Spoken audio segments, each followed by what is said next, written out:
I really thought that I knew how to change a light bulb until I met this Samsung RFG297 refrigerator. This happens to be the model AARS at the end of the 295. My first problem was, how do I get the cover off? Well, as you will see, this cover was installed with those two large tabs toward the back of the refrigerator. I finally figured out, no thanks to the help of the Samsung website, push these.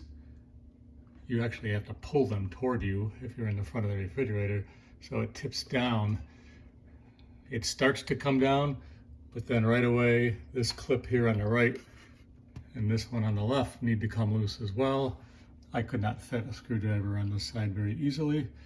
I did get it pried loose over here, being careful all the way not to wreck the plastic. So once that part of the project was over, the fun began. This is the replacement bulb that I got in there now. The one that came out was broken.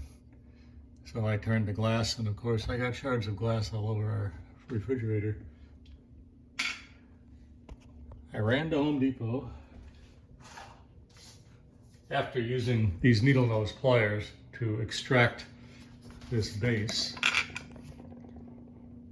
I actually pinched them and twisted, pinched and twisted. Had quite a bit of glass to clean up. I purchased this replacement at Home Depot.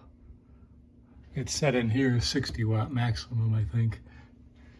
Anyway, screwed it all in. And by the way, when you're doing the needle nose thing, you really should turn off the power because you'll have some good fireworks if you don't. I actually thought of that before there were no fireworks. I screwed in the replacement bulb, and like many LED bulbs that I've seen, the original incandescent one went farther into the socket because the glass was more narrow. I screwed it in, it didn't work. I did a little Googling and I figured out, oh, maybe I can get away with it if I go inside and pull the contact out. You'll see at the base there's a contact. I put needle nose pliers onto the base and pulled forward. Got lucky, and it does work. Right now I've got the power off again because I started to loosen the second bulb and it had fused itself right into this plastic. It's incredible how this thing was designed. I don't know what the engineer got who designed this, but he should have got life. This is the second bulb that had not burned out yet. I let it cool down after I burned my finger on it. I don't know why you put such a hot bulb inside of a refrigerator, but that's beyond me. This is actually remnants of the plastic socket, and I was afraid this whole thing was going to break, but I let it cool down for about 10 minutes, and the cool bulb, I was able to just slowly loosen this bulb and get it out. And I'm going to do the same thing with the center tongue and the center prong and put this new bulb in. Show you the results in just a minute. I forgot to mention, this comes in handy here. If you push up on this, you can actually get the whole socket out, and that gives you better access to that center prong. So I pulled this one out too, and I'm going to now pull the prong toward me. The side that's on the right, closest to the side of the base contact, hard to point here.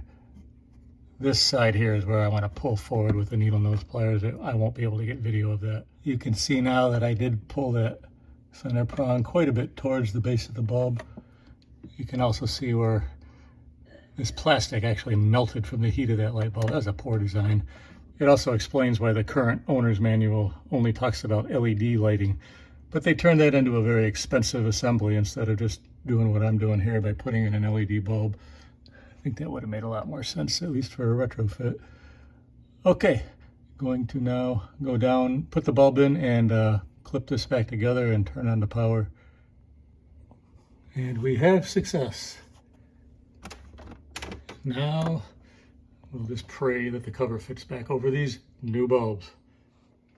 That snapped together pretty good. I did the 3 clips here, pushed them in first, and pushed in the sides, and then went all the way around and got these 2 on the back side. I have no idea whether that video looks good or not, but you get the idea. What a project. And I thought all this time, 38 years as an electrical engineer, that I knew how to change a light bulb. This was a project.